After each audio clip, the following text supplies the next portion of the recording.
Es que creo que se fue el internet. Sí. Bueno, ya aquí ya estamos por aquí. Bueno, vamos si quieren, ya para no atrasar más esto, ¿no? Ujú.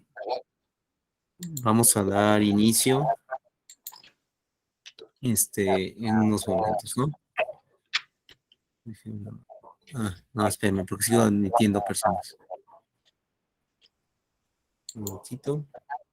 Ujú. Bueno. Bueno, vamos a empezar. Bueno, vamos a dar inicio a una sesión más del Seminario Permanente Narrativas Urbanas, Géneros, Creaciones y Apropiaciones Espaciales. En esta ocasión, en su sesión número 22, tenemos como invitada a la maestra Analí Medrano Cetín, que nos trae la conferencia El color como elemento complementario en los lugares. Analí Medrano Cetina es egresada de la Escuela Superior de Ingeniería y Arquitectura, Unidad Tecamachalco, dentro de la licenciatura, ¿verdad? Como ingeniera arquitecta. También es maestra en ciencias en la especialidad en arquitectura y urbanismo, perdón, por la misma escuela superior de ingeniería y arquitectura de Tecamachalco. Y actualmente está estudiando el doctorado en ciencias en arquitectura y urbanismo en la misma casa de estudios. Ujú. Ella pues ha tenido una amplia trayectoria, digamos, profesional, ¿verdad? En temas de arquitectura, de diseño, también, ¿no? Es maestra de la Academia de Expresión Gráfica dentro de la escuela y pues ha hecho múltiples cursos, ¿no? Ha impartido diferentes conferencias y ha publicado en diferentes revistas y capítulos de libros. ¿Mm? Hoy nos trae esta conferencia el color como elemento complementario en los paisajes, en los lugares, perdón, y esperemos sea de su agrado. Doy la palabra a la maestra Analí Medrano Cetín. ¿Qué tal? Buena tarde. Es un gusto compartir el día de hoy esta ponencia en la cual hablo de un tema muy importante y fascinante que es el color. Entonces, haciendo referencia y énfasis en la parte del color como herramienta digital, como herramienta de expresión, voy a mostrar varios aspectos interesantes de lo que es la parte del color. Entonces, vamos a iniciar. Primero, para que yo o para que ustedes puedan observar los colores, que lo correcto es decir los tonos, eso es el término correcto científico, tenemos nosotros que percibir estos elementos. La percepción es la capacidad de poder captar y dar sentido de forma activa a la información que alcanzan nuestros sentidos. Esto se lleva a cabo un proceso muy importante, que es el que tengo que educar a mis ojos para que puedan observar. El cerebro digiere esa información y posteriormente le da la información el cerebro a la mano para que pueda utilizar esos tonos, en el caso de la expresión gráfica.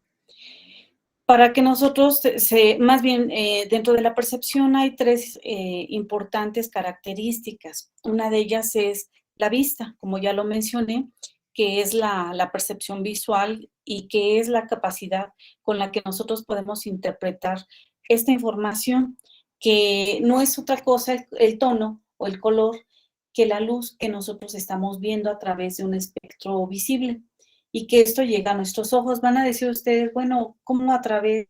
Y nos dice que es la luz.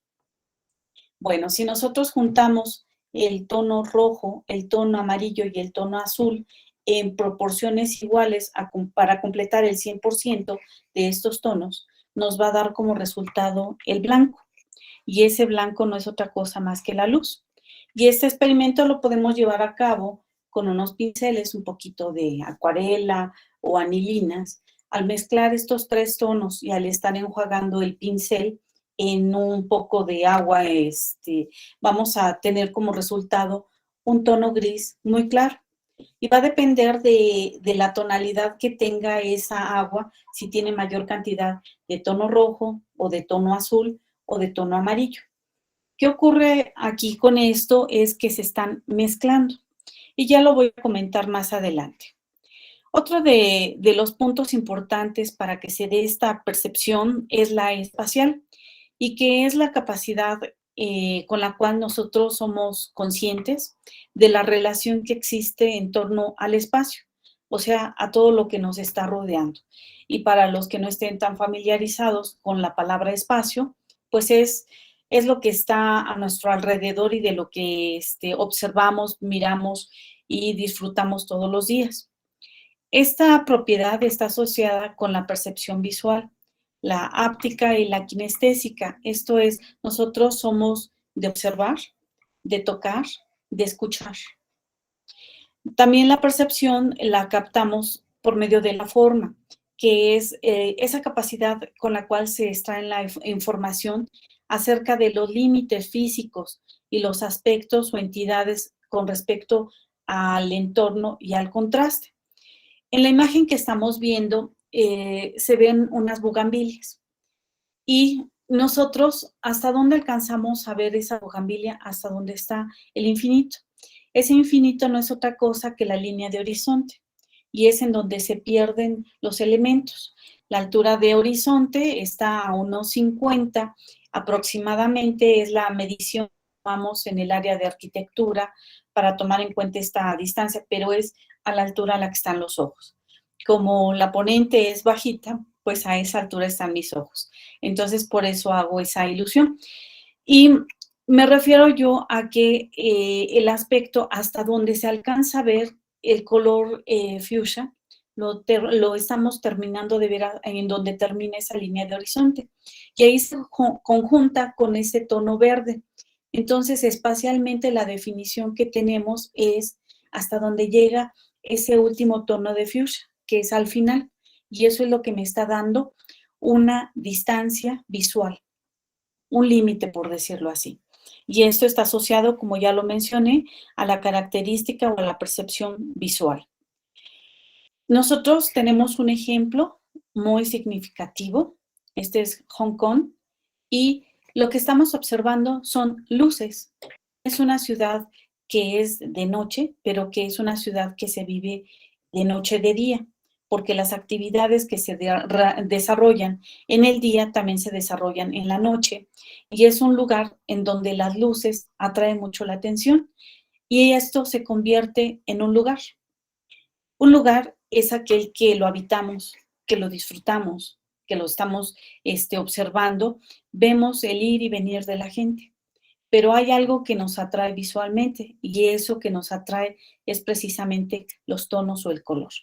Aquí estamos observando que tenemos tonos rojos, tonos blancos, tonos amarillos, tonos azules, tonos verdes con la vegetación y en conjunto, sumando lo que son los tonos, la vegetación, los objetos que estamos viendo, los materiales en el piso, el material que estamos observando en las fachadas, los cristales y esa iluminación que va variando de acuerdo a los elementos en donde está, nos genera una entidad, o sea, un lugar. Y esto es importante que tenemos que reconocer, porque esto nos atrae. Vamos a hablar acerca de la función cognitiva. La función cognitiva nos permite entender el mundo que nos rodea. ¿Y esto qué es? Nos permite entender lo que estamos observando. Estamos observando un edificio que está en Madrid, que el diseño precisamente se recreó en base a los tonos verdes para apoyar en parte el carácter sustentable del edificio. Entonces aquí, ¿qué sería lo cognitivo? Es lo que estoy observando, pero no solo eso, sino qué es lo que está dejando en mi inconsciente. O sea, me da esa sensación de frescura, me da la sensación de tranquilidad, me da la sensación de armonía. ¿Qué sensación me provoca ese tono verde en relación con el contexto que tenemos a los lados, que son tonos beige, o sea, son tonos neutrales, los que estamos observando atrás, y que de alguna manera están impactando visualmente a este edificio? Cuando se desarrolló esta propuesta en Madrid, se tuvieron que hacer análisis y maquetas tridimensionales para ver cuál era el tono que más impactaba. Resultó que de 1,000 propuestas y de 5,000 encuestas que se realizaron, el color o el tono que decidieron tomar fue el verde. Vamos a ver la parte cognitiva, ¿no? La anatomía y la función de las áreas del cerebro, pues está implícita en la imagen que estamos viendo. En el punto número 1, que es el más importante, es el área visual. ¿Y por qué es importante? Pues porque a través de ella nosotros estamos percibiendo imágenes. Y es la parte interesante porque esta parte está en la parte occipital del lado derecho del cerebro. Nosotros, al observar del lado y al trabajar con el lado izquierdo del cerebro, somos más capaces de desarrollar destrezas y habilidades en el aspecto artístico. Los que somos diestros y utilizamos la parte izquierda del cerebro, y los que son ambidiestros ocupan el lado derecho. La parte más importante en la que se captan los tonos y no cuesta trabajo esas armonías es el lado derecho. Entonces, esta es la función o donde se lleva a cabo esta función. Y esto permite entender y relacionarnos con el mundo que nos rodea. Y estas funciones implican pues la percepción del hemisferio dominante, que es el derecho, ¿no? Y que es el más importante en este sentido. ¿Qué colores vemos? En este sentido, podría yo parar un poquito la presentación, doctor. Sí, claro. Ok, quiero que observen detenidamente esta imagen. Y en base a esa imagen, ahorita voy a preguntarles algunas cosas. Entonces, doy dos segunditos para que ustedes lo puedan ver bien.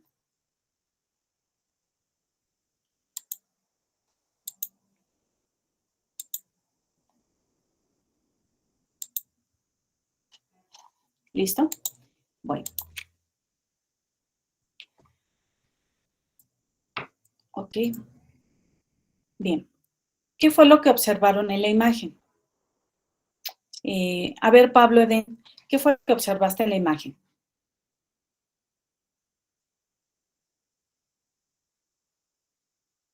No te escuchas. Pero observé las diferentes longitudes de onda del espectro que es visible para el ser humano y también las longitudes de onda que no lo son. ¿Qué es una longitud de onda? Lo dijiste correctamente. Es perdón, es la forma en la que se manifiestan los fotones en el espacio. Ok. Bien, lo que observamos fue la longitud de onda, una longitud de onda corta y una longitud de onda larga. Esto está medido en luxes y tenemos al centro lo que fue la luz visible. Entonces, ¿esto qué es lo que nos permite ver? La gama de los tonos. Y entre más alto es el valor de estos elementos, los tonos, se podría decir que son más claros. Y entre más bajo el valor, los tonos son más oscuros o más intensos. Esto es un fenómeno físico y esto está dado por longitudes de onda más largas. Existen factores que pueden modificar esta percepción del color, como por ejemplo la distancia a la que se encuentre una imagen, la forma de los objetos, la edad, el sexo del observador. Y estos factores afectan la intensidad con la cual nosotros apreciamos de alguna manera los colores. Hay estudios que muestran que esta percepción del color depende de la forma tridimensional de los objetos y de la posición relativa que tenemos con respecto a las fuentes de iluminación. La edad y el sexo de los individuos también es un factor muy importante, porque a partir de los 35 años, los sujetos no ven en realidad el tono real. ¿Por qué? Por factores que se van presentando, un cansancio visual que se tiene, pero de los 20 a los 30 años es cuando plenamente se alcanza a percibir este color. Los niños recién nacidos, por ejemplo, solamente ven los tonos brillantes, como podría ser el caso de los amarillos, los naranjas, el rojo y el verde. Entonces, ¿por qué ven los niños estas estructuras? Porque de alguna manera ellos tienen muy inmaduras sus conexiones y no pueden captar los tonos como el azul, los niños, el púrpura o los grises. Es hasta los 6 meses cuando esta percepción del color es casi igual a la de los adultos. Y en el caso del envejecimiento, por ejemplo, este proceso se lleva a cabo en la córnea y el cristalino, y entonces los colores amarillentos se van perdiendo. Consecuencia de esos, pues los tonos se ven opacos, porque la intensidad y la calidad de la luz no es igual. Y entonces viene esa imposibilidad de poder distinguir los colores, entre ellos el azul, el gris, el púrpura, ¿no? Entonces, los tonos rojos y los amarillos son los que también impactan y cuesta más trabajo entenderlos o comprenderlos visualmente. Regreso a la presentación. ¿Algún comentario con respecto a esto? ¿No? Voy a hacer la dinámica de la conferencia, de estar entrando, saliendo, si me lo permite, doctor, Sí, para claro, que sea un perfecto. tanto dinámico y quede clara esta parte que, pues, es muy importante, ¿no?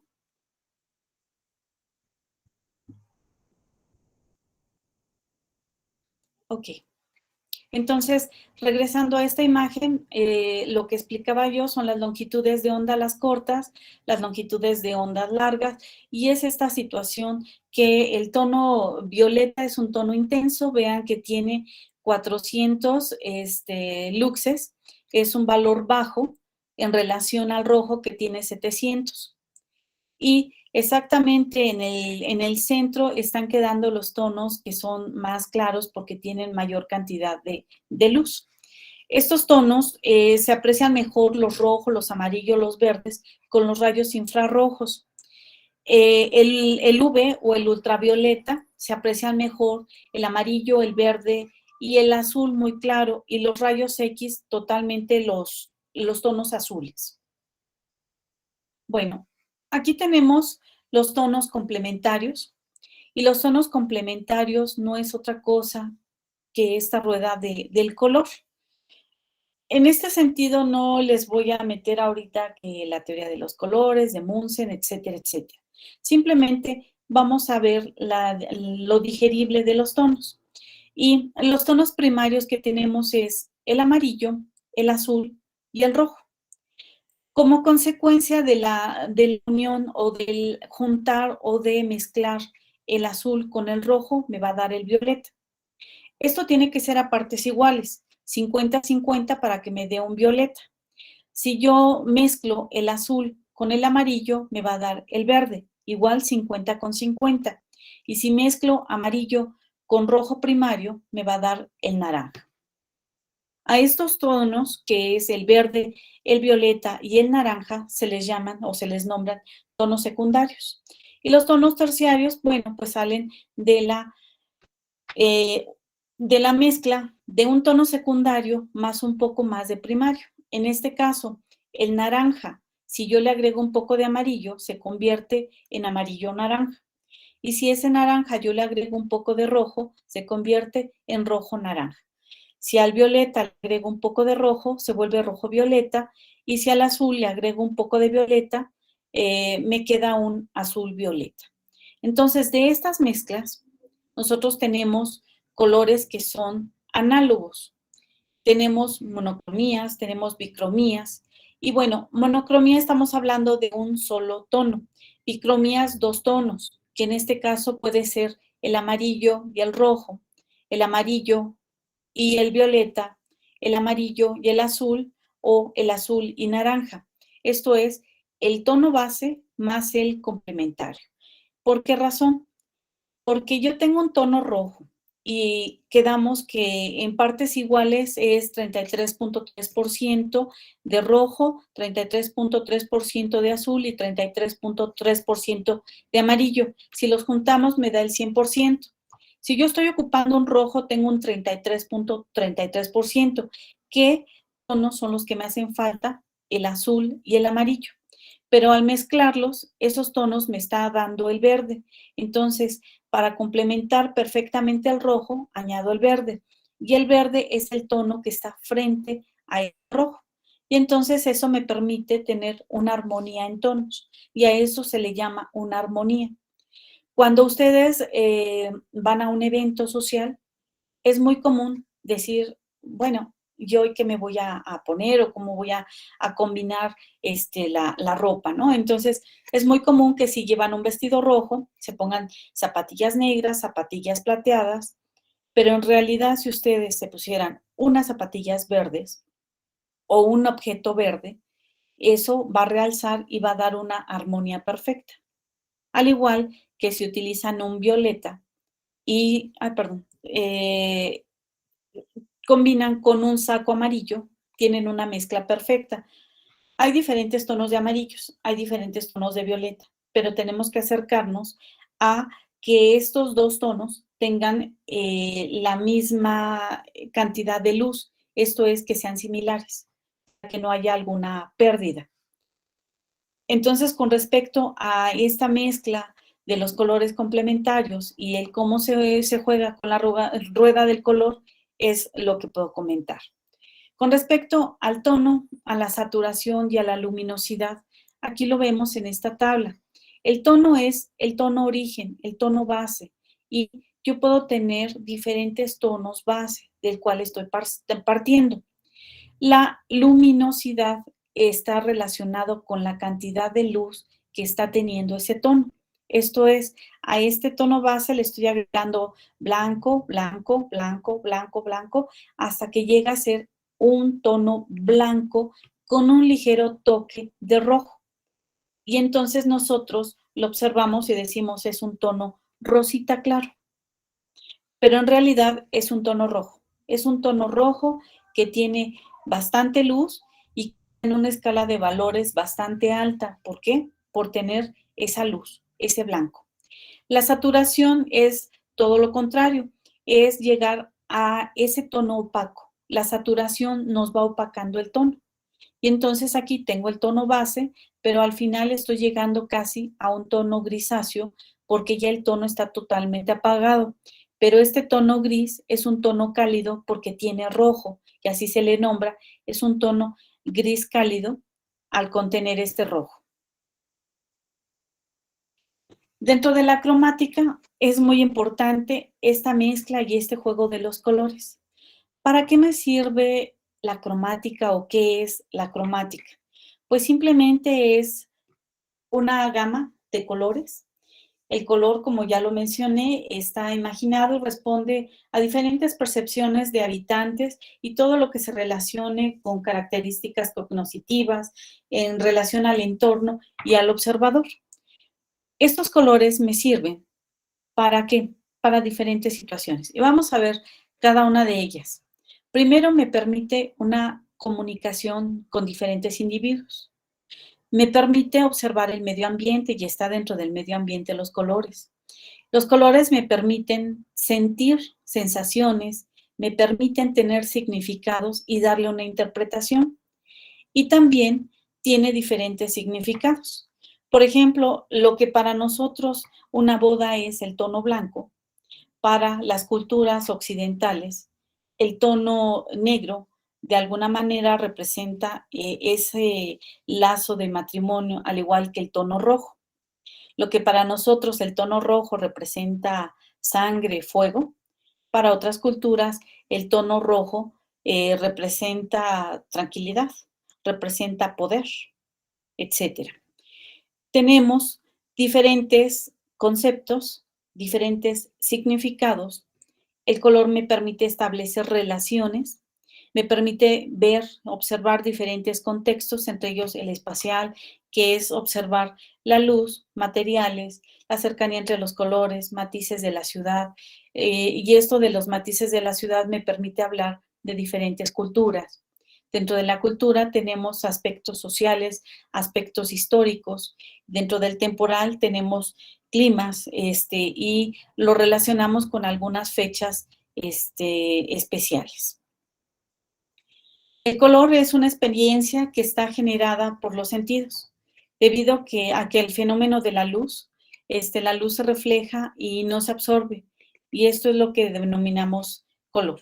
Estamos observando un dibujo bastante interesante que lo desarrolló un egresado de ESIA, Tecamachalco, en donde está haciendo la representación alusiva de la ciudad de Tokio.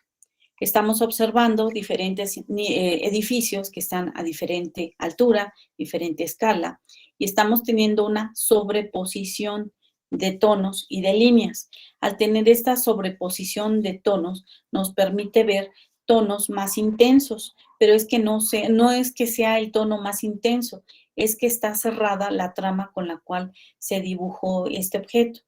Al cerrarse la trama, el tono se vuelve más complejo, o sea, se vuelve una pasta, se vuelve pastoso, por así decirlo, y en la medida que abrimos esas líneas, se va haciendo más claro, más tenue, pero es la misma pluma con la cual se realizó el dibujo, y esto es importante señalarlo, porque ustedes como dibujantes, a veces piensan que al mezclar tonos, o sea, el negro, oscurecen, y no, en realidad, algunos tonos no se oscurecen con el negro, se oscurecen con los complementarios. Depende de lo que estemos tratando de hacer dentro de la armonía del color. Y bueno, vamos a ver la parte del color y su contexto. Esto es muy importante porque, como ya lo mencioné, la percepción de la arquitectura la estamos centrando en la visión. Y se crean edificios que son imágenes que quedan como hitos en el paisaje o en el contexto del paisaje de los territorios. Y entonces aquí empiezan a surgir determinados elementos que sugieren proyectos de investigación, ya que se aplican diferentes técnicas de iluminación para generar juegos de contrastes y de volumetrías. ¿Y esto por qué? Pues porque hacen más atractivo estas imágenes. Aquí vemos en la parte superior un ejemplo del Monumento a la Revolución que está en la Ciudad de México, en el cual en determinadas épocas del año se encienden estas fuentes o esta fuente y se le mete diferentes tonos de acuerdo a la fecha del año y al evento con el cual se trata de hacer más visual este elemento arquitectónico que de por sí es bastante interesante por la cúpula. Los que han observado en la noche, la cúpula se llega a ver desde varios puntos de la Ciudad de México, estando en lo alto. Experimentar con la luz nos permite que en diferentes culturas y arquitecturas se tengan ciertas percepciones y sensaciones por la forma de verlo. La parte inferior es Chauen, Marruecos. Es la ciudad de la cual se inspiró Picasso para realizar algunas de sus obras y también Barragán. Y decían que estaban enamorados de esta ciudad. ¿Pero por qué? Pues porque precisamente el tono que está teniendo es un tono azul lápiz lazuli. Este tono no lo venden en cómics, allá no hay cómics, sino allá en los mercados se vende el mineral, que lo venden por bandejas y simplemente se mezcla con un poco de agua y cal y es con lo que pintan todas las fachadas. Y es un tono que de alguna manera permite que se pueda visualizar ese pueblo porque está en la parte alta de la montaña, y en determinados periodos que va de finales de octubre a finales más o menos de febrero, como por estas fechas, hay nieve en esa montaña. Y entonces eso permite ver a lo lejos algunas casas. Las construcciones no son muy altas, máximo 3 niveles, y están todas enclavadas a lo largo de un cerro, por el cual se va ascendiendo por escalinatas, en donde el contraste de ese azul con los verdes es una sensación de placer, de tranquilidad y no quererte ir de ese lugar. Lo combinan mucho con los blancos, ¿no? Y entonces aquí es donde al visualizar se están teniendo ciertas sensaciones y percepciones. Vamos a hablar de Le Corbusier. ¿Quién fue Le Corbusier? Pues un arquitecto que para la época fue un arquitecto muy innovador. ¿Y por qué innovador? Pues por la forma en la que empezó a proyectar, porque a él no le daba miedo esa forma irregular, esas formas circulares. Y voy a hablar de un proyecto que desarrolló para una exposición que se llevó a cabo en Bruselas en 1958. Le llamó Le Poème Electronique, y esto estaba inspirado en la planta arquitectónica, viendo la planta arquitectónica en la panza de una vaca. Viéndolo en un alzado, pues estamos teniendo figuras hiperboloides que nos están generando una serie de picos. Pero ¿por qué es interesante esta exposición y esta obra de Le Corbusier que casi no se conoce? Pues porque lo que hizo fue crear el primer entorno multimedia electrónico, y esto se gestionó por medio de ordenadores. Pero para la época me van a decir, no había ordenadores. Pues no, no había ordenadores, pero esto lo llevó a cabo a través de usar diferentes focos de colores. Y ahorita me voy a permitir mostrarles una parte del video de lo que ellos o los espectadores vieron en el momento. Esta exposición duraba 480 segundos y, como ya lo mencioné, era una secuencia de imágenes de color, de luz con color. Y el efecto era lo que impactaba, y se trataba de que vieran o percibieran un amanecer, el fuego, una tormenta, que salieran espantados, que salieran alegres. Y bueno, esto fue un gran mural móvil y vamos a pasar a ver. Comento que este experimento no funcionó como estaba diseñado.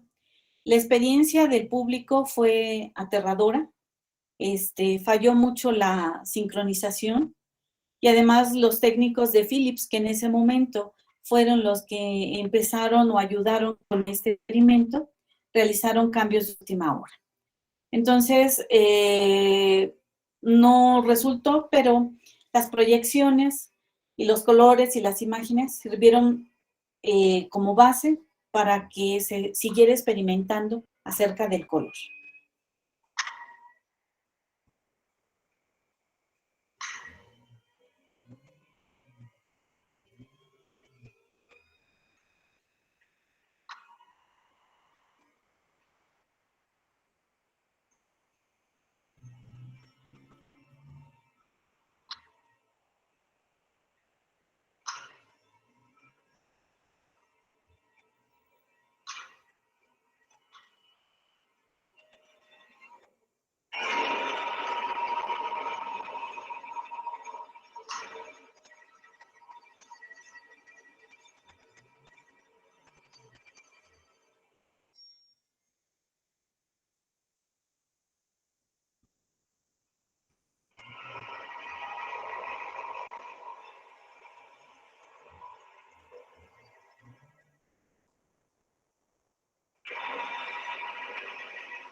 para generar de alguna manera percepciones que permitieron sentir diferentes sensaciones, y esto tuvo efectos psicofisiológicos de alguna manera, inmediata.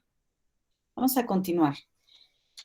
En otro sentido, la luz tiene sensaciones, efectos, y no es otra cosa que las sensaciones, pues las produce la luz, y estas sensaciones son calor, frío, miedo, alegría, euforia.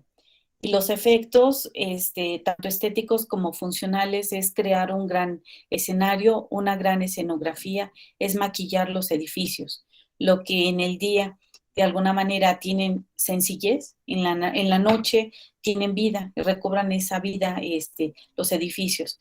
Entonces, para la función del arquitecto, es muy importante crear estos efectos haciendo uso de la luz en los tonos primarios, secundarios y la consecuencia de ellos, ¿no? Con la luz, los edificios se convierten en fuentes de luz, en donde se recrean ciertos efectos, atmósferas, y se dan determinadas condiciones. Vamos a ver este ejemplo muy importante. Es un edificio que se llama la Torre Decia. Y este edificio se le llama la arquitectura que transforma y se transforma en la noche. La superficie de este edificio se ve igual y únicamente es un contraste que se da entre el día y la noche. Y este colorido o este experimento se llevó a cabo para dar o para comunicar algunas condiciones que se presentan de clima. En la actualidad se trabaja en la integración de sistemas interactivos para convertir las ciudades de alguna manera en espacios más habitables, menos impersonales, y esto hace que se establezcan relaciones humanas con los propios habitantes.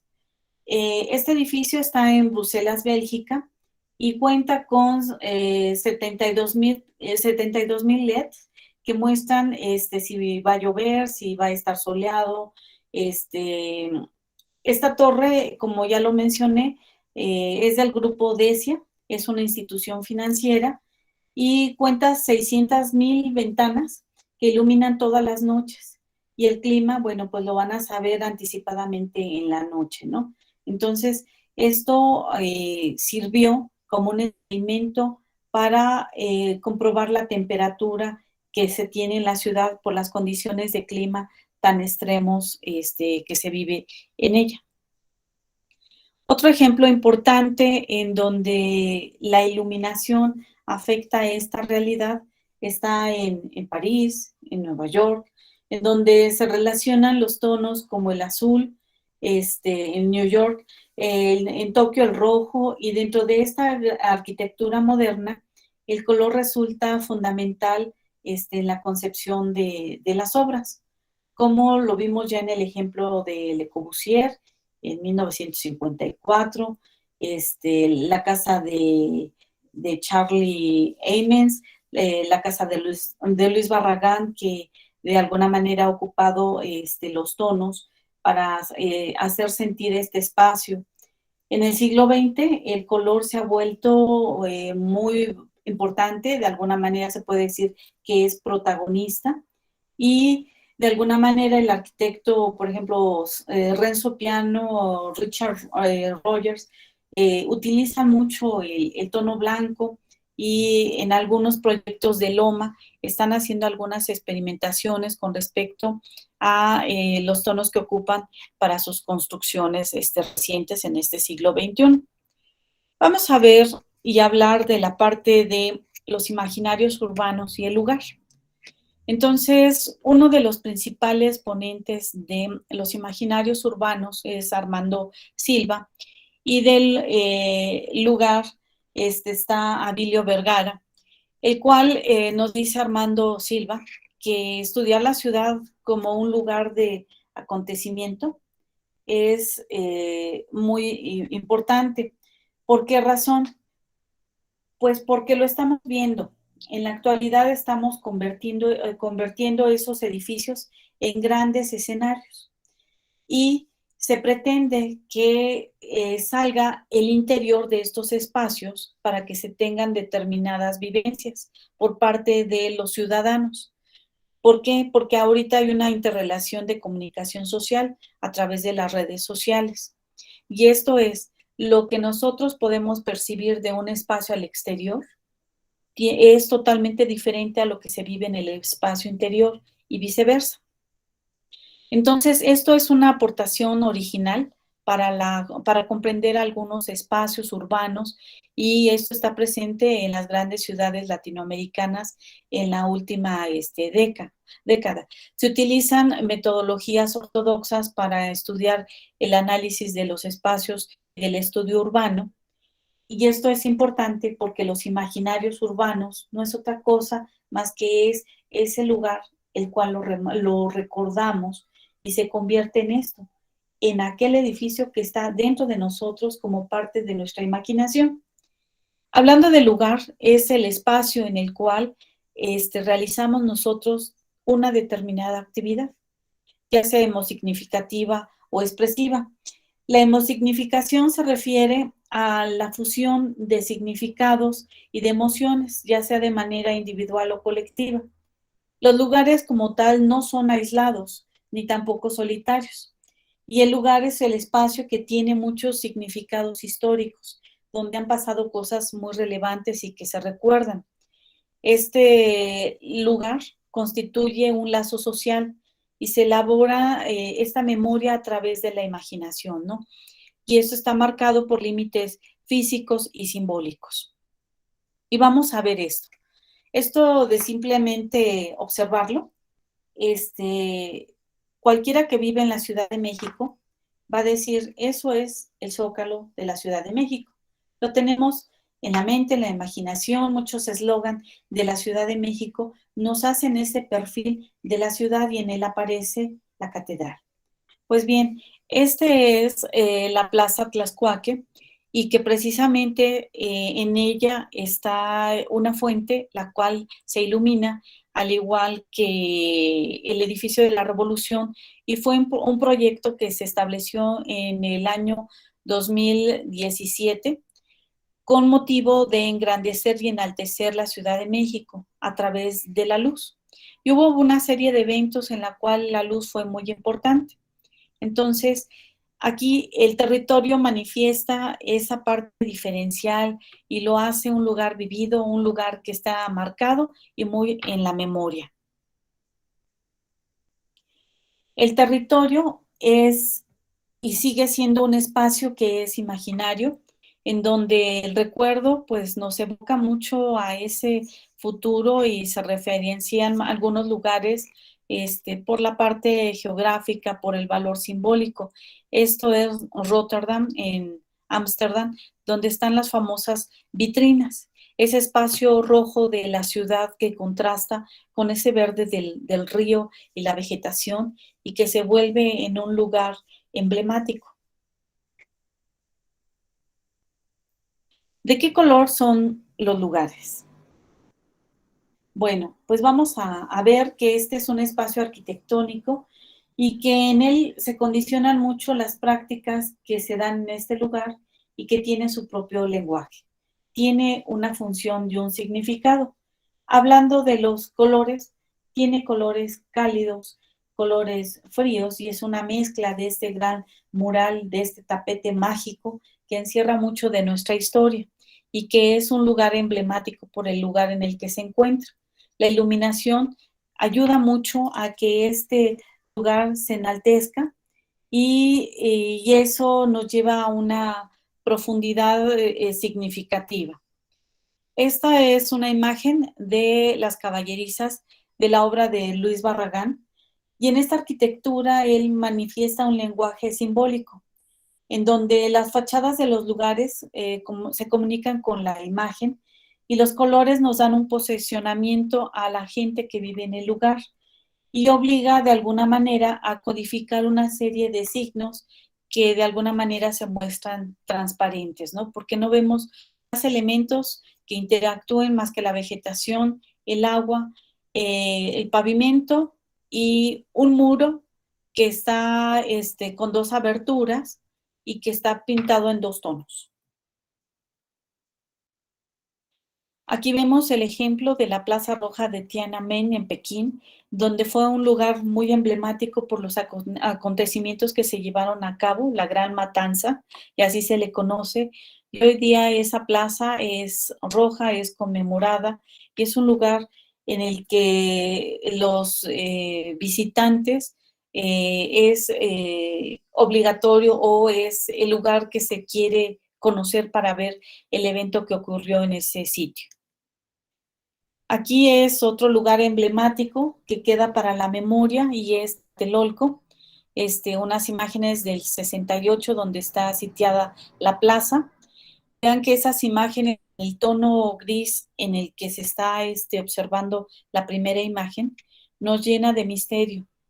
Sin embargo, también es una plaza roja y hoy día es una zona tranquila por los tonos verdes y los tonos amarillos, ¿no? En donde hay un sinnúmero de significados y de imaginarios que existen en ese lugar. Por otro lado, esta situación no nada más se queda en algunos sitios emblemáticos de la historia, sino también en algunos lugares donde pasamos, solemos recurrir a esa visita, a realizar compras. Este sitio es el mural El Corazón de la Merced, está en el centro histórico, muy cerca de la Merced. Es un mural muy grande que causa expectación y que tiene un significado muy importante por el hecho de que está en un lugar histórico, que tiene parte de esa historia y que nos está representando las tradiciones ancestrales de ese comercio. Nos está o se está manejando una serie de tonos como son los azules, los rojos, que los rojos es fuego, es pasión, es fuerza, el azul es sensatez, es tranquilidad, el tono amarillo que también es luz, es brillo, es fuerza, el violeta que es un poco más para el tono recatado, esa fuerza espiritual, ¿no? Entonces se están mezclando estos tonos y nos genera un aspecto interesante en la memoria. Otro de los murales importantes que se encuentran en el centro histórico y que es valioso por la zona en donde está es dentro de un estacionamiento donde se les permitió pintar este mural, es la forma tan realista con la que se ocupó la pintura, los tonos, que son tonos fríos o tonos terrosos, que así se le llaman tonos sucios, en donde nos está mostrando a un niño que está jugando con algunos aspectos de la vida, ¿no? Ese coyote que se quiere comer esas tradiciones, ¿no? De nuestras calaveritas, ese Día de Reyes, y esa parte de esa fuerza y crecimiento de la tecnología que lo estamos viendo presente en este mural. Por el otro lado, nos vamos a otro extremo en donde para conocer un sitio nos enamoramos ¿de qué? De los tonos. Y cuando vemos este tono azul con esa combinación o contraste en la línea de horizonte con el cielo, nos incita a querer irnos de vacaciones, a conocer el lugar por el tono azul que tiene el mar.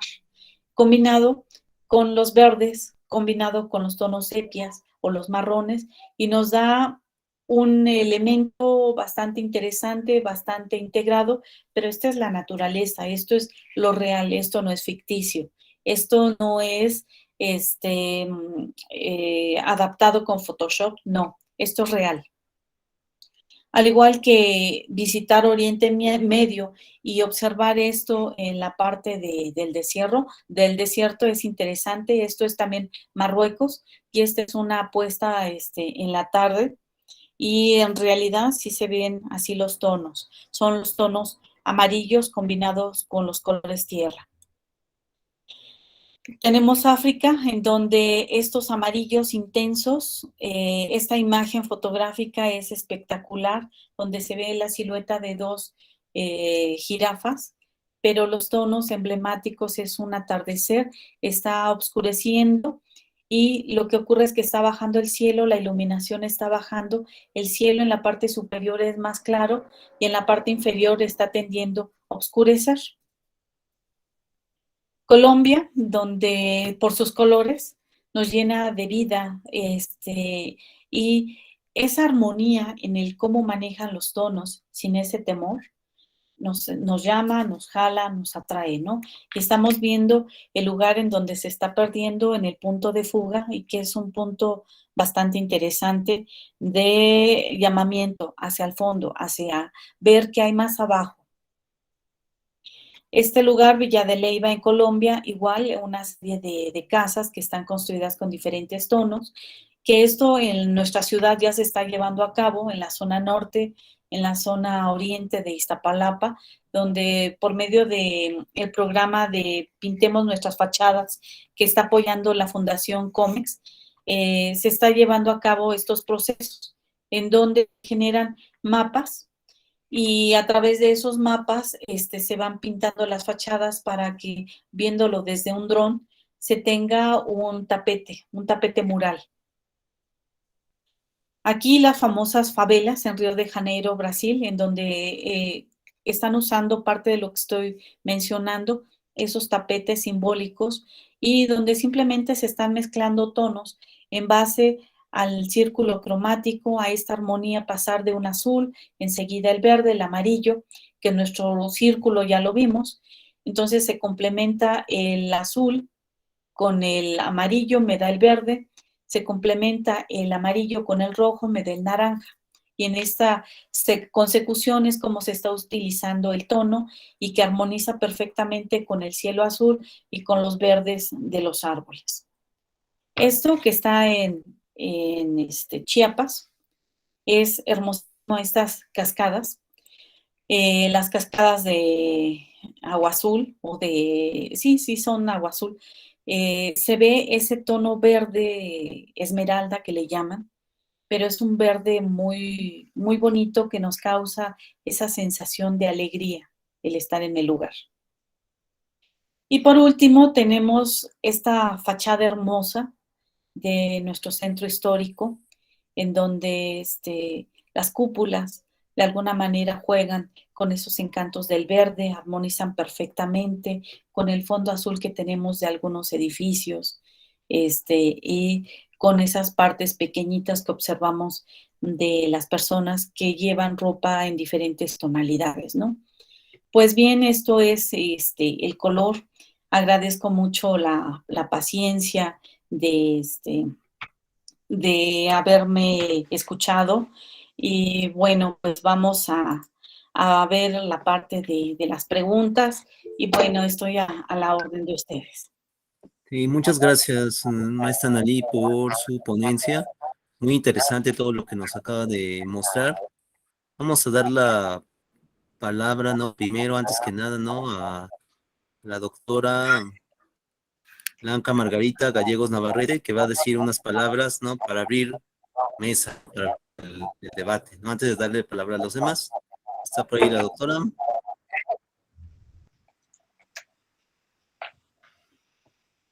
No, se perdió la conexión.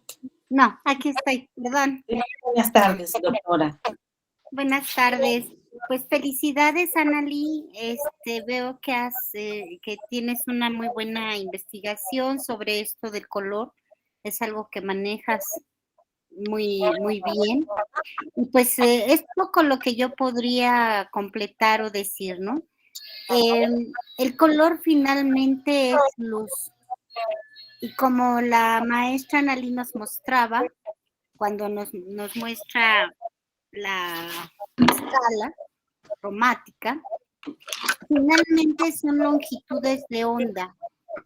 Y esta percepción del color realmente se da a nivel cerebral, según nos dicen, por ejemplo, ahí en el Museo de la Luz, ¿no?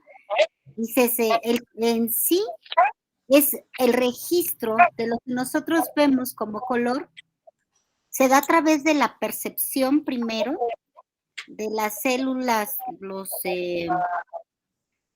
los bastones, los conos, Y estas longitudes de onda se traducen en impulsos nerviosos que finalmente los registramos en el cerebro. De ahí esta liga que tenemos con respecto a lo que es el color, la sensación, la emoción y el significado. Y entonces los colores nos van a producir diversas sensaciones porque finalmente también es una construcción cultural. En las imágenes que la maestra nos mostró, veíamos cómo hay lugares donde el color es, digamos, por decirlo en palabras coloquiales, ¿no? La estrella del show. Y algo que a mí me ha gustado mucho en nuestras propias culturas indígenas es esa sensibilidad, ese gusto por lo que es la combinación de los colores. El no tener miedo a combinar diversos colores, aunque ellos lo manejan sobre todo, además de su arquitectura, en los textiles. De tal suerte que cuando uno ve lo que ellos producen, se vuelve así como que no sabe uno cuál elegir, ¿no? Y que esto se ha perdido mucho en la actualidad en nuestra propia arquitectura. La arquitectura no es blanco y negro. A veces como arquitectos todo lo queremos pintar de blanco porque no nos queremos comprometer con el tono, ¿no? Como dice la maestra. No queremos estudiar a fondo estas sensaciones que nos producen los colores. Aunque sí ya hay una materia, como es la psicología del color, que va estudiando cómo nos afectan a los seres humanos. Entonces, por ejemplo, en la antigüedad, en los centros ceremoniales, nosotros ahora cuando vamos a estos centros ceremoniales, pues todo lo que vemos es el color de la piedra, ¿no? Y el paisaje. Pero se dice, porque hay vestigios, principalmente en Teotihuacán, que todos estos edificios estaban estucados en rojo, principalmente, utilizando el color de la cochinilla. Entonces es de pensar el por qué el rojo en estos espacios. El rojo tradicionalmente ha sido un color poderoso, muy poderoso, que incita mucho al ser humano y en diferentes aspectos, ¿no? El rojo ha sido utilizado como un tono de alerta, como un tono de alerta, peligro, pero también por otro lado de amor, de intimidad. Y estos tonos en espacios como Teotihuacán, pues es de imaginar en las ceremonias, con las danzas, la música, esta combinación de lo que es el color con el sonido, que como nos mostró la maestra en el experimento de Le Corbusier, cómo podía llegar al éxtasis en estas ceremonias. Y lo contrario, ¿no? El azul.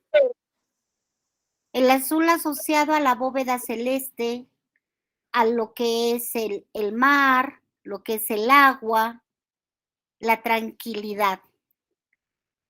Y se han hecho experimentos, por ejemplo, en el metro Tacubaya, donde de alguna manera la gente va acelerada por nuestro propio ritmo de vida y de repente cuando uno baja unas escaleras en el trayecto que es la línea inicial, porque también es cruce de 3 líneas, y se encuentra uno con un mural azul.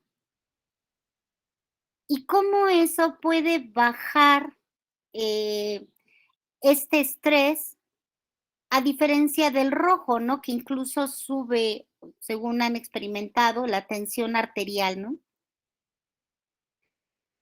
Y si bien nos mostró casos muy interesantes de cómo se utiliza en la arquitectura, el diseño gráfico en muchos sentidos nos ha tomado la delantera. Lo han estudiado más en todos estos efectos y asociaciones que tenemos los seres humanos con respecto a estos tonos y la significación, ¿no? Y lo que nos va significando. Y, por ejemplo, han hecho experimentos como uno que referían en una revista donde se visten dos personas, una con una gabardina negra y otro con una gabardina beige. Y afuera de un centro comercial, primero el de la gabardina beige, hacía que las personas chocaran con él. O sea, se atravesaba y las personas chocaban con él. El que traía la gabardina beige, incluso la gente se disculpaba. Ay, disculpe, es que usted no lo vi. Y en cambio, cuando hicieron el mismo experimento, las mismas personas, ahora con una gabardina negra, cuando él se atravesaba fuera del supermercado, incluso podía haber violencia, de que pues fíjate, agresividad. Y eso es algo que nosotros hemos dejado ir en nuestra labor arquitectónica, ¿no? ¿Cómo es que nos afectan estos colores? ¿Cómo es que si queremos una ciudad, una sociedad tranquila, una sociedad donde no haya tanta violencia, y dejamos de lado cómo nos afecta el espacio, cómo nos afecta lo que nos rodea, el entorno? Y en esta percepción sensible, pues principalmente la vista es el órgano dominante, y estos colores de la ciudad pues nos pueden ayudar mucho para recordarnos que somos seres humanos y no solamente unas máquinas que vamos, trabajamos, buscamos ganar dinero y que de repente se nos olvida nuestra característica humana, ¿no? Y cómo, por ejemplo, estos murales que mostraba la maestra, en un espacio que puede ser incluso agresivo, como un lote donde se estacionan los autos, ¿cómo puede cambiar a través del tono, a través del arte?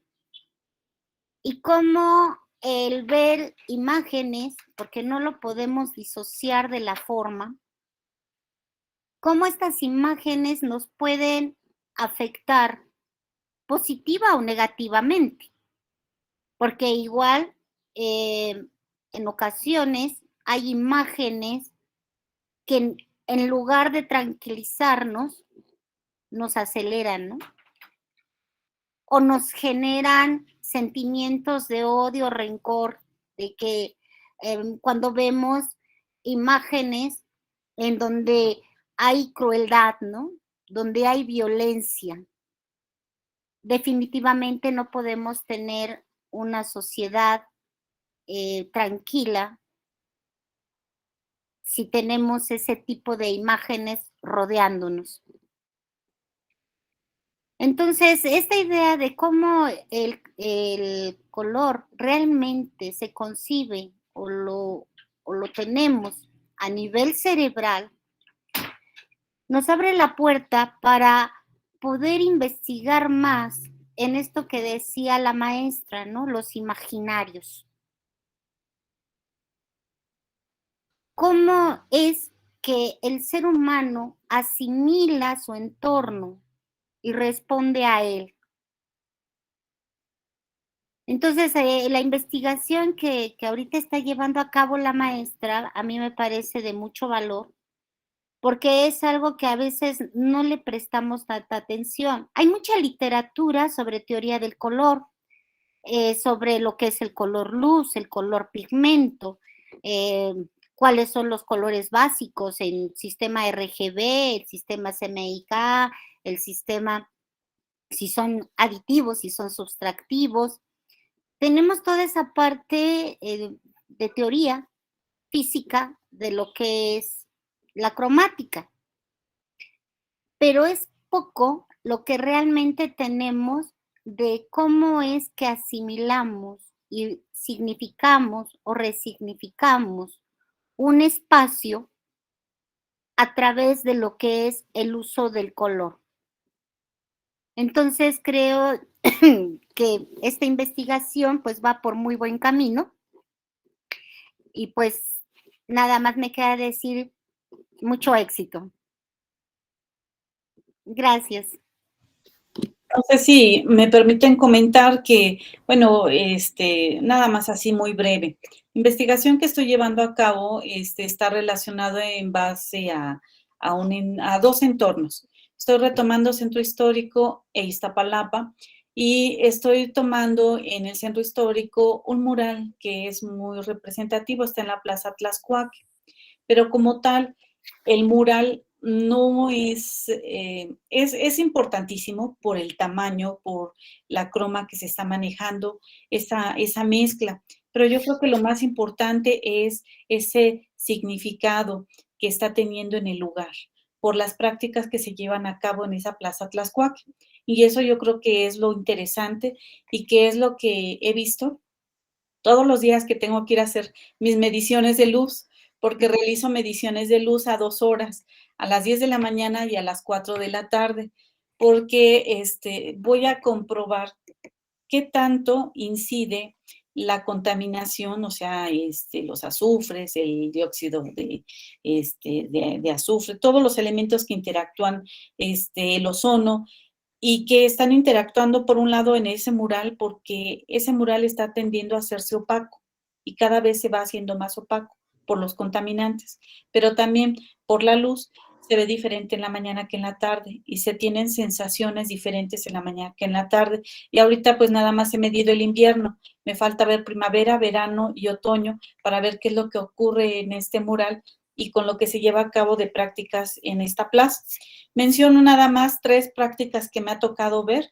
Una es el Festival de la Danza, en la cual en la plaza de Tlaxcuaque, afuera de la iglesia prácticamente, todos los grupos que se dedican a realizar actividades de danza invocan al Señor de la lluvia para que venga un poco la lluvia, al sol, y hacen diferentes mezclas de danzas y es impactante el colorido que muestran en sus trajes de estas personas.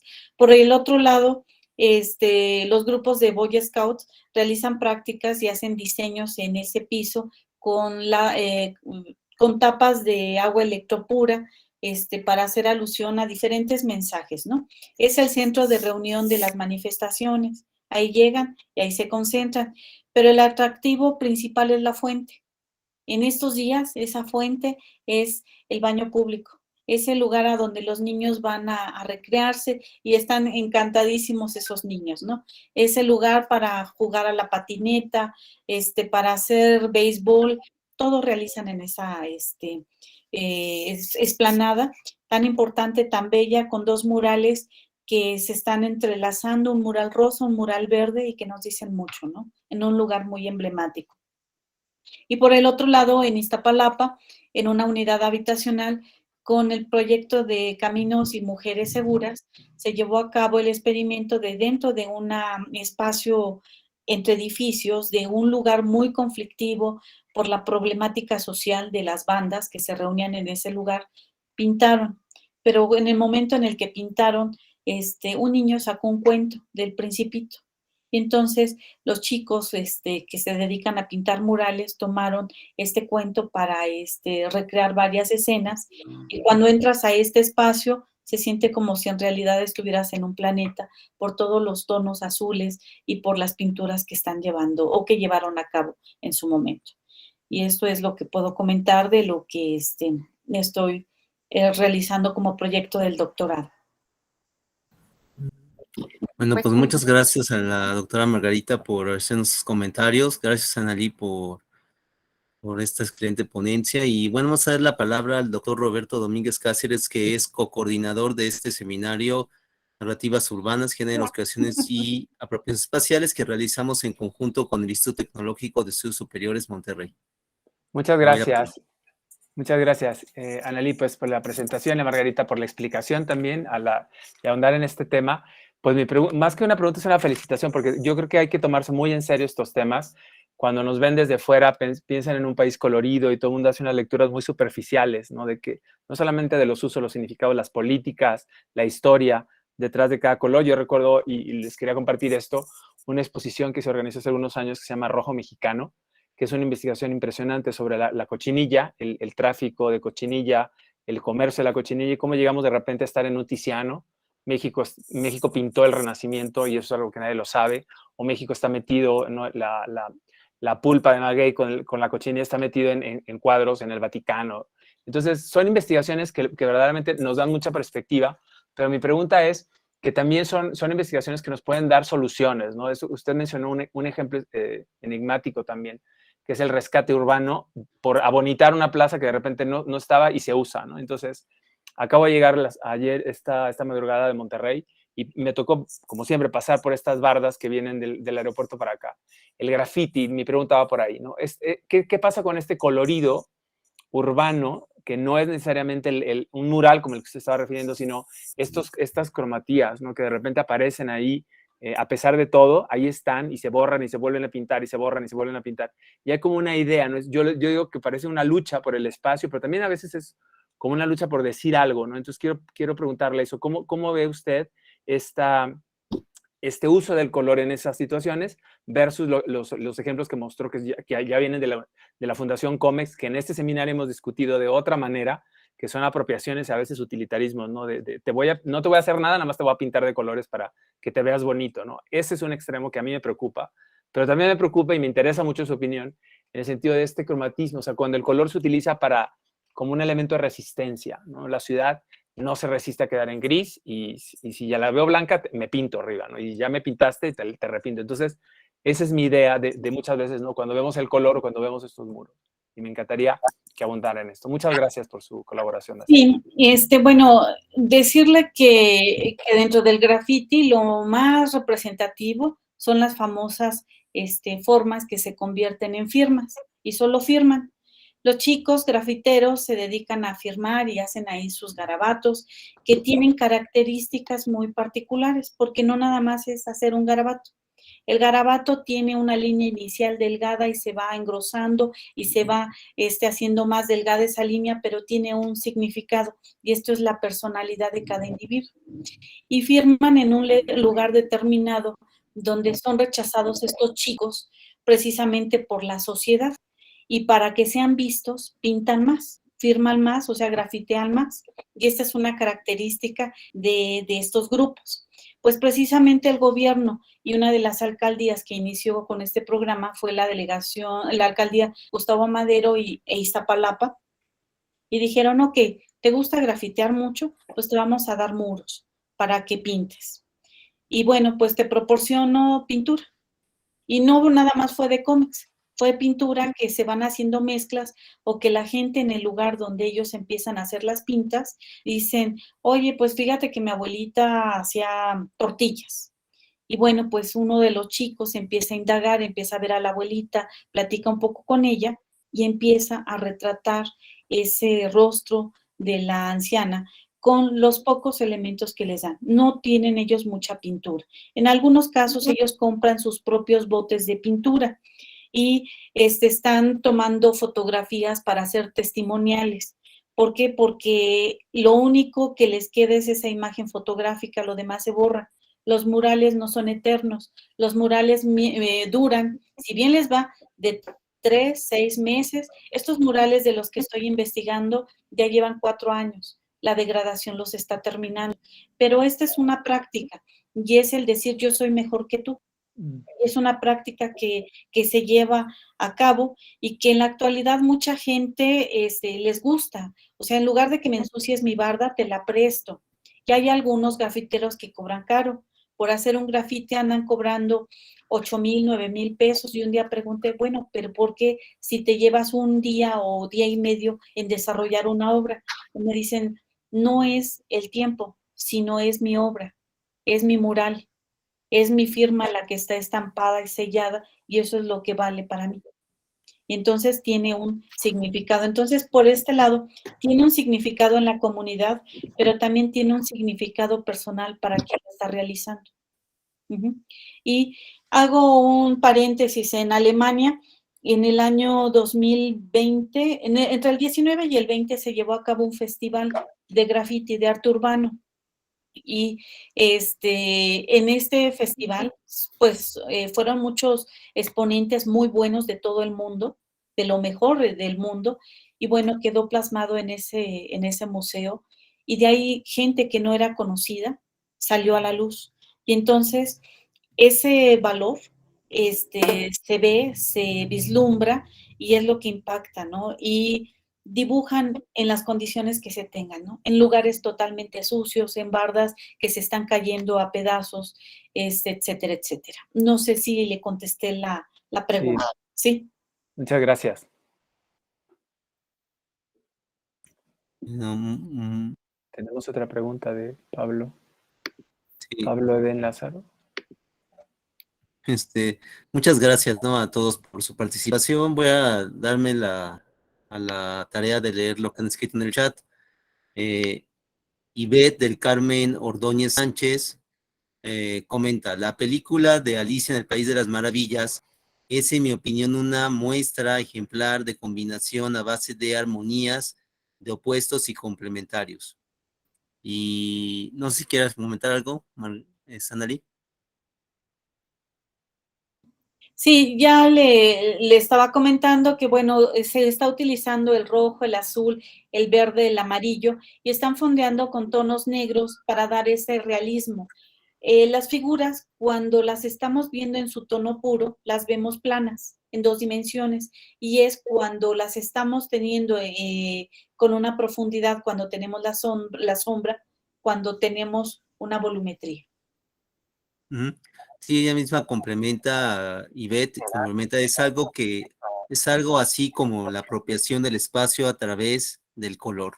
Y tú le respondiste que sí, ¿va? Entonces es pues, algo muy importante y qué bueno que están, digamos, interactuando con nosotros. Les invitamos a que lo sigan haciendo a través del chat o levantando la manita. Con mucho gusto les damos la mano. Le damos la palabra a Pablo Eden, ¿verdad? Para que pueda comentar algo o hacer una pregunta. Muchas gracias. Bueno, les iba a comentar, yo soy del grupo 5B36, estoy con el profe Ramón Eladio Álvarez Sierra. Y mi pregunta iba respecto a algo que mencionaron, que curiosamente es completamente distinto a lo que estamos hablando de los que hacen los grafitis, que en la escuela de arquitectura, en nuestra escuela, por lo general existe un cierto miedo, un cierto pendiente a utilizar de forma incorrecta los colores, una cierta, ¿cómo se puede decir? Timidez para utilizar los colores.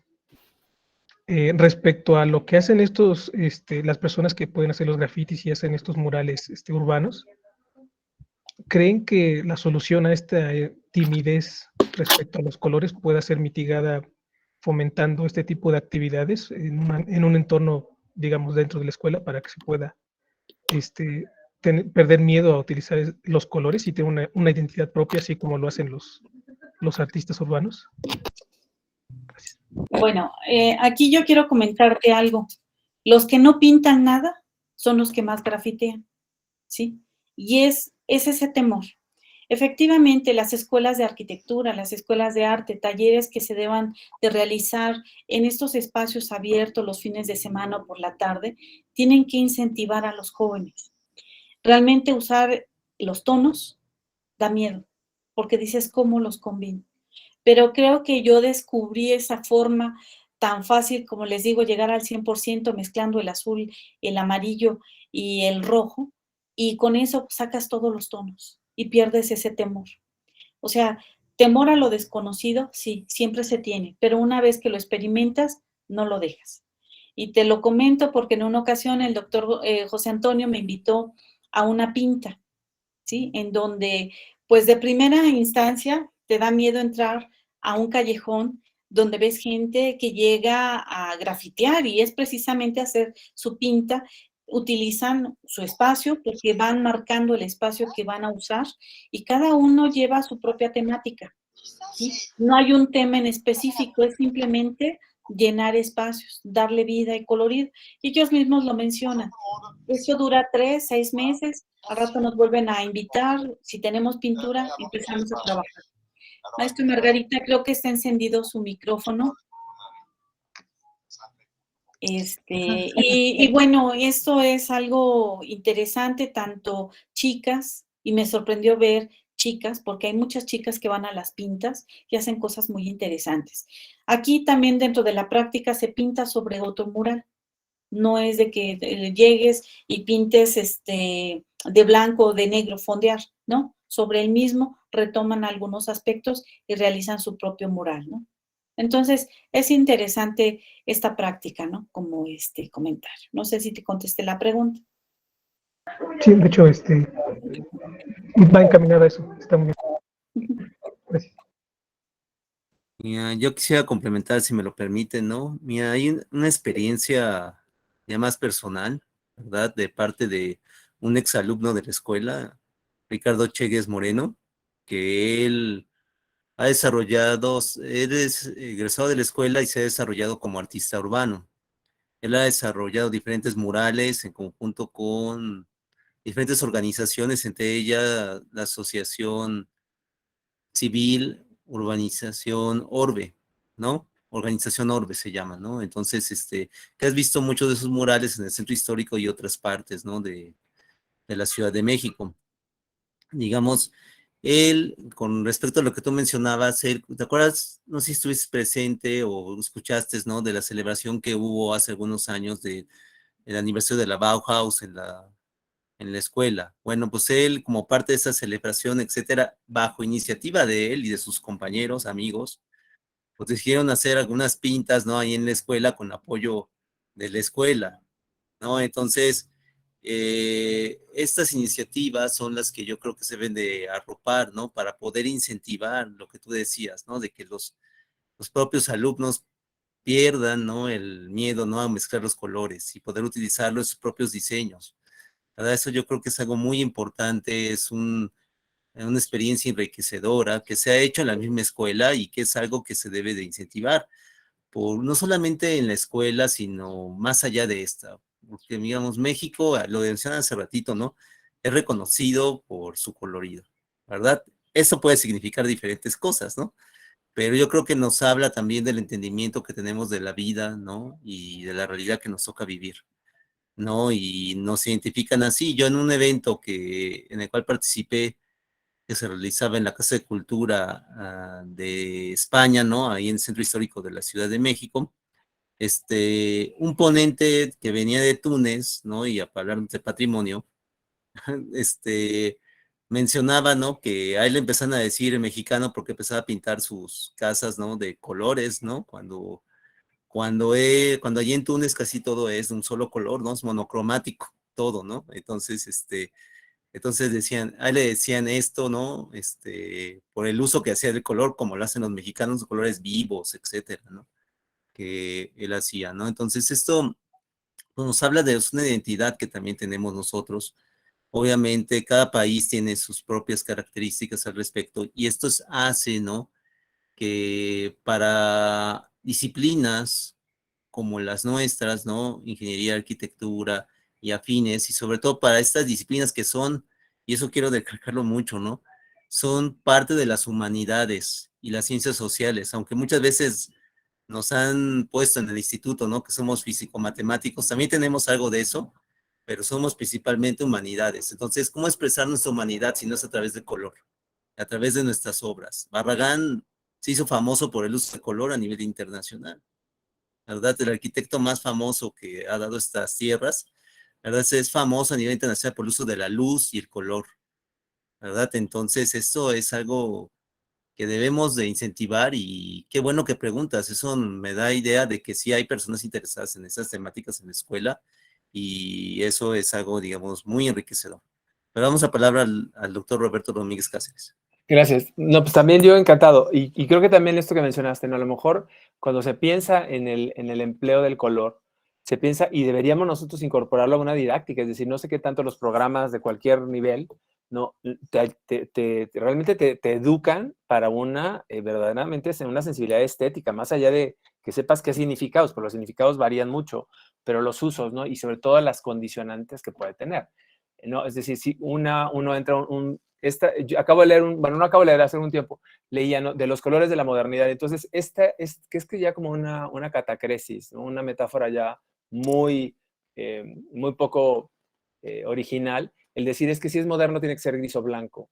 Pues no, o sea, porque la modernidad no está peleada con nada. O sea, hay algunos estilos que nos enseñaron a ver de ciertas maneras, ¿no? Por ejemplo, el color en la literatura se ha pensado siempre que siempre ha estado escrito, y la literatura está totalmente relacionada con el color, ¿no? Los libros iluminados se llaman iluminados por eso, porque están llenos de luz, y luz quería decir colorear, ¿no? E incluso la escritura náhuatl que pudimos rescatar está escrita en blanco, perdón, sobre blanco, que es el papel a mate claro, en negro y en rojo, y cada color tenía que ver con una manera y un contenido de qué se escribía en negro y qué se escribía en rojo. Nada que ver con lo emergente, ¿eh? O sea, escribir con rojo no tiene que ser con lo importante. O sea, hay muchos elementos que sí podemos cambiar. Entonces, yo creo que la educación, la didáctica de los colores, no tiene que ser solamente en la arquitectura, tiene que ser en todas partes, porque el color, como lo dijo Margarita, es un elemento con el que vivimos, ¿no? Entonces, es mejor controlarlo para poderlo revertir, ¿no? ¿Cómo vas a contestarle a alguien cuando nos dice, es que el anaranjado te da hambre? ¿No? Yo recuerdo que nos decían eso en diseño y decían, ¿de dónde se la sacaron? O sea, ¿cuál es la prueba bioquímica, ¿no? o neurocientífica para eso, ¿no? Y ahora la neurociencia nos está enseñando que sí reaccionamos diferente a los colores, ¿ya? La primera experiencia materna es sonora, no visual. O sea, primero oyes a la madre antes de verla, ¿no? La oyes, la sabes, son motores, elementos que hay ahí como sedimentos en el color, y entonces me parece que para mí el color es un sedimento cultural. ¿Sí? O sea, tiene muchas capas y se tiene que leer como si fuera un texto, porque es lo que es. O sea, no es algo que se le aplica, ¿no? Estás poniendo algo sobre otra cosa. Gracias. Ok, muchas gracias. Damos la palabra a la doctora Margarita Gallegos para que nos haga su comentario o pregunta. Sí, en torno precisamente a esto de la enseñanza en las escuelas de arquitectura y cómo se ha descuidado este estudio de la luz, de tal suerte que incluso a veces ni siquiera está ya en los programas el conocer o el saber la gráfica solar. Y no me refiero en saberla trazar, sino en saberla usar. Y esto, porque el color finalmente es luz. Y esta percepción del color en el espacio está afectado precisamente por la luz, cómo pega, cómo se da esta iluminación. Barragán encontró ahí precisamente su fuente de inspiración, Matías Geritz, donde ellos manejan la luz, y precisamente Barragán, uno de los compañeros que trabajó en su despacho, me platicaban, ¿no?, que cuando entró al despacho como dibujante, lo primero que le dijeron es, hazte la gráfica solar de tal lugar. Y eso se ha descuidado en las escuelas.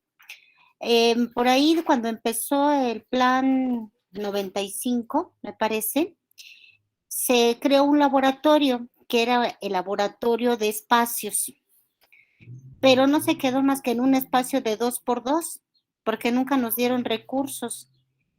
La intención era que los estudiantes pudieran percibir el espacio a través de los planos, del movimiento de los planos, pero también del color, y cómo el color pigmento es afectado por el color luz. No es lo mismo sentir o ver un espacio de un determinado color con la luz natural que con la luz artificial.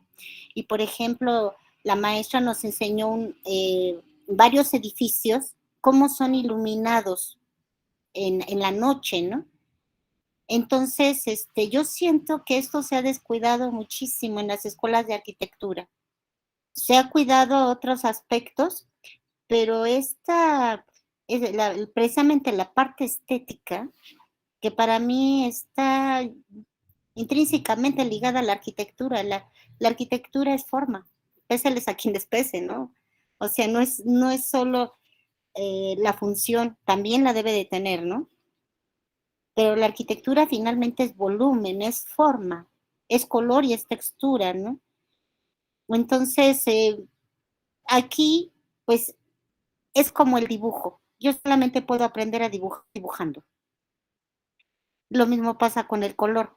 Hay teorías, hay mecanismos, hay esta parte del conocimiento ya estructurado que nos ayuda, pero lo principal es experimentarlo y ser observadores de los espacios que vivimos, que visitamos. Sería mi comentario. Gracias.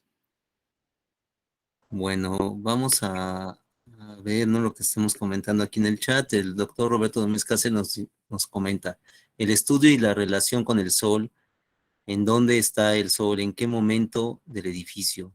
Si no sabes de sol, fracasa tu edificio en Monterrey y en Mérida. Ojo Chucho Reyes es el que le enseñó a don Luis Barragán lo del color, ¿no? Es algo, digamos, muy, muy interesante, ¿no? Todo esto, ¿no? Y Matías Geritz, de Gunther Getzo, ¿no? Es el que escribió, digamos, esto que acabo de leer, ¿no?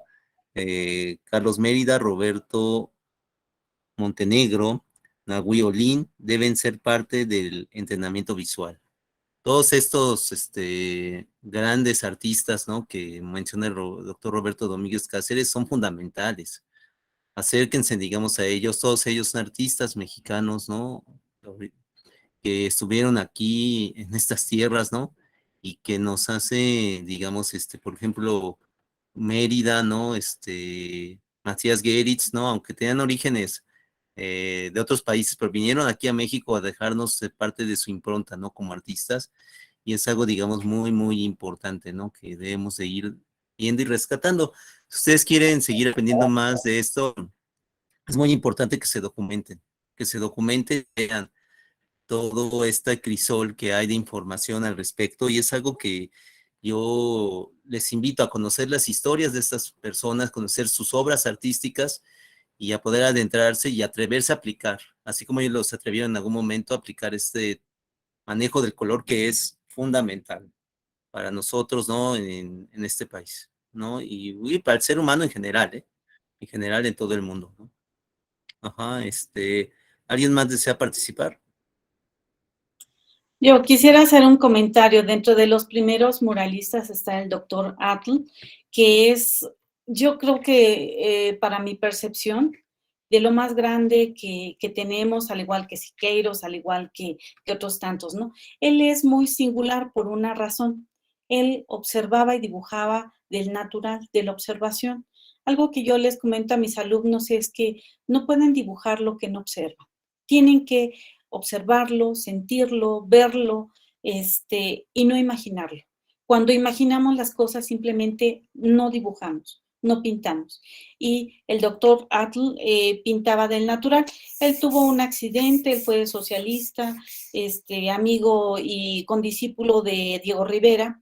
En ese accidente perdió las piernas y sin embargo él, para irse cerca de los volcanes a pintarlos, lo llevaban cargando en su silla y él plasmaba, sacaba su lienzo y empezaba a pintar.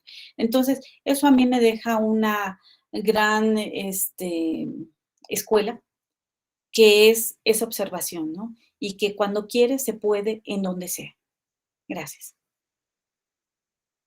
Y algo muy importante, por ejemplo, menciona el doctor Roberto, y eso es algo muy cierto, ¿no? Que Nahui Olin fue pareja de doctor Atl, ¿verdad? Entonces, en aquellas épocas, ¿no? Ellos, pues es el doctor Atl que le apasiona por el tema, y es algo, digamos, muy importante que tenemos de ver. Nahui Olin fue una artista en todos los sentidos de la palabra, ¿no? Para algunos tan o más importante que otras muy respetables, ¿no? Como Frida Kahlo, ¿no? Pero que, digamos, ha quedado un poquito relegada, ¿no? Por la historia, pero eso no le quita, ¿no? Toda la importancia que ha tenido, ¿no? En el desarrollo del arte en México, en muchas áreas, ¿no? Entonces es algo muy importante, ¿no? Rescatar y mencionar esta artista tan importante, ¿no? Cuya relación con el doctorado, más allá de ser incestuosa, ¿no? Un poquito, ¿no? Vamos a decir, ¿verdad? El mejor de los casos, pues fue una relación que pues dejó mucho, ¿no? Para el país, ¿no? Porque permitió desarrollar el arte en diferentes sentidos, ¿no? Y es algo, digamos, que debemos de rescatar. Hay obras de teatro, enfrente eran escritos sobre el trabajo que ha dejado Nahui Olin, y otros tantos, ¿no? Sobre el doctor Atl, que es también, muchos recordamos a los grandes muralistas, ¿no? Diego Rivera, David Alfaro Siqueiros, José Clemente Orozco, ¿no? Los tres grandes, ¿no? Esos están casi en la impronta y te lo enseñan en las escuelas, ¿no? Desde que entramos a ellas, ¿no? Pero el doctor Atl fue alguien, digamos, que fue un predecesor a ellos y que fue alguien sumamente, digamos, importante, ¿no? Y que debemos siempre de tener presente cuando hablamos de estos temas. Aquí quisiera comentar ahorita a propósito de que mencionaste